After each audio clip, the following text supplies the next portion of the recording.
जय गुरु जी। शुक्राना गुरु जी। सारी संगत को जय गुरु जी। संगत जी, आपको पता है, सच्चा समर्पण ही सच्चे चमत्कारों की कुंजी है। इसी पर एक अंकल जी का सत्संग सुनते हैं, जिसमें उन्होंने इस बात को बहुत अच्छे से एक्सप्लेन किया है। ये सत्संग पूरा ज़रूर सुनिएगा, आपको बहुत अच्छे आंसर्स मिलेंगे। तो चलिए अंकल जी का सत्संग सुनते हैं। जय गुरु जी। शुक्राना गुरु जी। सभी संगत को जय गुरु जी। गुरु जी के चरणों में बारंबार प्रणाम। गुरु जी को कोटि कोटि नमन करते हुए मैं गुरु जी का यह सत्संग शेयर करना चाहता हूँ। संगत जी, यह शुक्राना सत्संग अभी इसी हफ्ते का है। मेरा कुछ काम था बैंक का, जो कि मुझे कुछ फाइनेंशियल इश्यूज़ थे और मुझे अपनी एफडी को ब्रेक कराना था, जो कि नहीं हो पा रही थी। बट मेरे मित्र के माध्यम से, गुरु जी के आशीर्वाद से यह कार्य सफल होने में मेरे मित्र ने मेरी सहायता की और यह कार्य मेरा पूरा भी हुआ।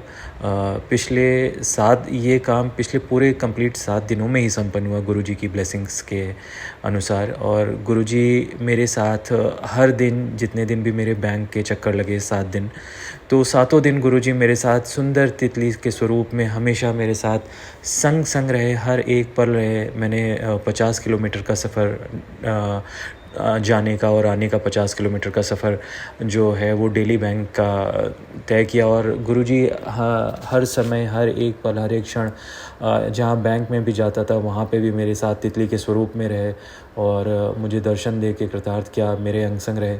शुक्राना महाराज, शुक्राना मेरे भोलेनाथ, मेरे सदाशिव श्री गुरु जी महाराज। मैं आपको बारंबार धन्यवाद करता हूँ प्रभु। आपकी महिमा अपरंपार है और गुरु जी की कृपा से मेरा कार्य संपन्न हुआ। और फिर मैं कल की ही एक बात बताना चाहूँगा कि कल मैं बड़े मंदिर गया था और मैं दिल्ली वापस आया कल रात में। कल सुबह आया था और कल ही मैं बड़े मंदिर गया। तो मैं बड़े मंदिर के दर्शन करके आया तो महाराज ने मुझे, जहाँ पे महाराज की समाधि है गुरु जी की, वहाँ पे मुझे एक बहुत सी सुंदर सी ब्राइट वाइट कलर की तितली के स्वरूप में मुझे समाधि के ऊपर दर्शन दिए। और मैं गुरु जी का अनंतम अनंतम शुक्राना करता हूँ महाराज। ये एक छोटा सा सत्संग आपके चरणों में समर्पित है प्रभु। मैं आपकी बढ़ाइयाँ तो नहीं कर सकता प्रभु। आप मैं कैसे बोलूं कि मैं आपकी बस जितना शुक्राना करूं उतना ही कम है। और मैं हर एक पल का, हर एक क्षण का, हर एक श्वास का और हर एक वस्तु का आपको धन्यवाद करता हूं प्रभु कि मेरे जो प्राण हैं वो भी आपकी देन है प्रभु। और मैं आपसे प्रार्थना करता हूं, मुझे अपने चरण कमलों से लगाए रखना। स्थिति परेशान करने वाली है, जो हालात हैं भी मेरे साथ वो थोड़े अच्छे नहीं चल रहे हैं, पर गुरु जी की कृपा से मुझे उन परिस्थितियों से निकलने में गुरु जी ही मेरी सहायता करते हैं।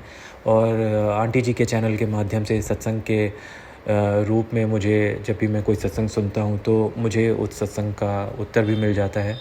आंटी जी को भी मैं बहुत बहुत धन्यवाद करता हूँ। गुरु जी, आंटी जी के ऊपर सदैव अपनी मेहर बनाए रखना, सभी संगत पर अपनी मेहर बनाए रखना, सबकी मनोकामना पूर्ण करना भोलेनाथ।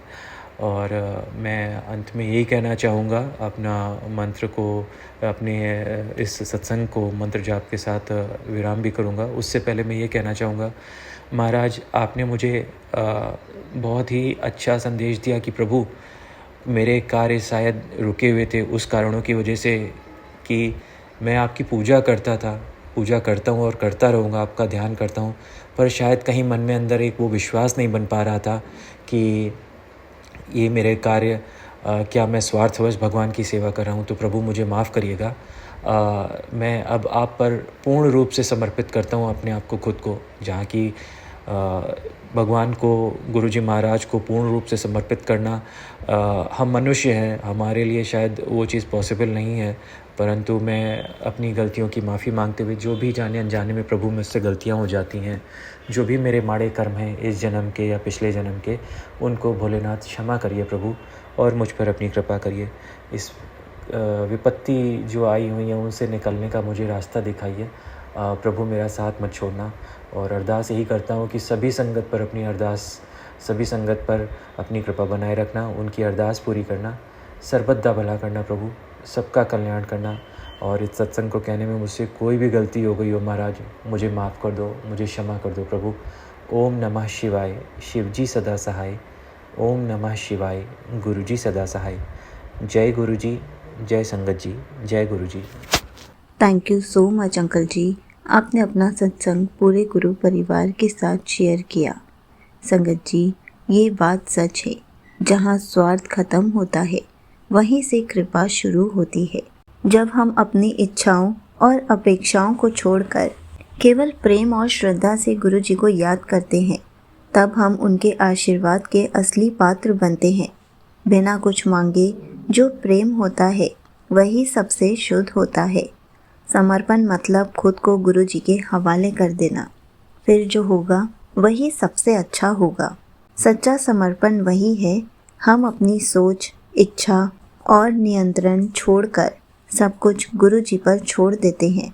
फिर चाहे जीवन में कुछ भी हो, हम जानते हैं स्वार्थ से किया गया भक्ति व्यापार है, पर समर्पण से की गई भक्ति उपहार है। जब हम केवल अपने लाभ के लिए गुरु जी को याद करते हैं तो वह एक सौदा बन जाता है, पर जब हम उन्हें बस प्रेम से बिना कुछ चाहे याद करते हैं तब वह भक्ति बन जाती है। गुरु जी के साथ संबंध दिल से बनाओ, कामना से नहीं। गुरु जी हमारे दिल को देखते हैं, हमारी भावनाओं को देखते हैं। जब संबंध प्रेम, आस्था और विश्वास से बनता है तभी चमत्कार आत्मा को छूते हैं। जैसे ही मन से संदेह और शर्तें हटती हैं, वैसे ही जीवन में कृपा और शांति आ जाती है। जो अपने दुख गुरु जी के चरणों में रख देता है, वह सुख की परिभाषा बदल जाती है। जब हम अपने जीवन का भार गुरु जी को सौंप देते हैं, तो हमारे दुख उनकी कृपा से साधन बन जाते हैं और हर परिस्थिति में हम ईश्वर को देखने लगते हैं। इसलिए संगत जी, सच्चा समर्पण ही सच्चे चमत्कारों की कुंजी है। जय गुरु जी, शुक्राना गुरु जी।